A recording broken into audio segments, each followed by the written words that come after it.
আমি তোমাদেরকে বলেছিলাম যে ইচ তারপরে হলো এভরি, হ্যাঁ, এই যে ইচ অথবা every then neither or either এরাও কিন্তু একটা সেন্টেন্সের সাবজেক্ট হতে পারে। ইচ এভরি ইদার নিদার, এই যে ইদার নিদার কনজাংশন বা ইচ এভরি প্রোনাউন এরাও কিন্তু কি একটা সেন্টেন্সের সাবজেক্ট হতে পারে।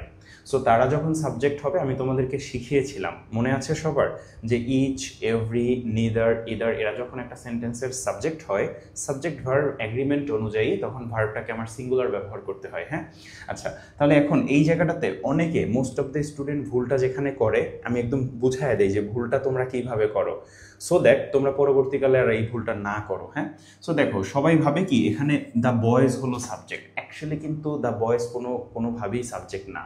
এই যে দেখো অফ একটা প্রিপোজিশন না, দেখা যাচ্ছে এই অফ দ্য বয়েজ এটা কিন্তু একটা প্রিপোজিশনাল ফ্রেজ হয়ে গেল। কি হয়ে গেল বলো তো? ফ্রেজ হয়ে গেল। হ্যাঁ, সো যেহেতু প্রিপোজিশনাল ফ্রেজ হলো, আমি জানি প্রিপোজিশনাল ফ্রেজ কখনোই একটা সেন্টেন্সের সাবজেক্ট হতে পারবে না। তাহলে দেখো এই সেন্টেন্সের সাবজেক্ট হলো ইচ, মানে একজনকে বুঝাচ্ছে। কয়জনকে বুঝাচ্ছে বলো? একজনকে বুঝাচ্ছে। ইচ অফ দ্য বয়েজ মানে বয়েজদের মধ্যে, ছেলেদের মধ্যে একজন ড্যাশ ডান হিজ ডিউটি। ওকে, তাহলে দেখো এখানে এই যে ডান ওয়ার্ডটা এটা কিন্তু V3 বা ভার্বের যে পাস্ট পার্টিসিপল ফর্ম সেটি। সো ভার্বের পাস্ট পার্টিসিপল ফর্ম আছে আমার অবশ্যই এর আগে, যেহেতু এটা কি না ফাইনাইট ভার্ব না, non finite verb. So non finite ভার্বের আগে অবশ্যই একটা অক্সিলিয়ারি ব্যবহার করতে হবে। এখন অক্সিলিয়ারি তো এখানে প্রত্যেকটাই আছে, দেখো হ্যাভ আছে, হ্যাজ আছে, আর আছে এবং হ্যাড আছে। কোনটা হবে কারেক্ট উত্তর দেখি। ওকে, তাহলে দেখো আমার ইচ যেহেতু সিঙ্গুলার সাবজেক্ট, ভার্বটা বা আমার হতে হবে কি সিঙ্গুলার, এখন হ্যাভ হবে না বিকজ এটা তো প্লুরাল অক্সিলিয়ারি, রাইট? এর জন্য আমি হ্যাভটাকে কেটে দিলাম। এরপরে আরও হবে না বিকজ এটাও কি প্লুরাল।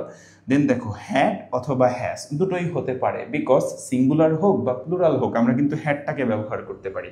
হিয়ের পরেও আমরা হ্যাড বলতে পারবো, যে he had, they had, I had, she had, অথবা তোমার কামাল হ্যাড, যেটাই বলি কারেক্ট। সো হ্যাড অথবা হ্যাসের মধ্যে হচ্ছে কি একটা উত্তর হবে। এখন কথা হচ্ছে এটা কি পাস্ট পারফেক্টের কোনো কিছু আমি বুঝাচ্ছি না। পাস্ট পারফেক্ট যদি বুঝাই সেক্ষেত্রে কি আমার ডানের পূর্বে হ্যাড অক্সিলিয়ারি হিসেবে কি আসবে, বিকজ আমরা জানি পাস্ট পারফেক্টের অক্সিলিয়ারি বা সাহায্যকারী ভার্ব, ওই যে নন ফাইনাইট ভার্বটাকে সাহায্য করে সেই ভার্বটা কি বলতো? হ্যাড। সো যেহেতু এটা পাস্ট পারফেক্ট না, এর জন্য আমি কি ডি নাম্বার উত্তরটাকেও কেটে দিতে পারি। এখানে উত্তর আসলে হবে কি বলতো? বি। যারা যারা হ্যাস দিয়েছো সবাই কিন্তু কারেক্ট অ্যান্সার দিয়েছো।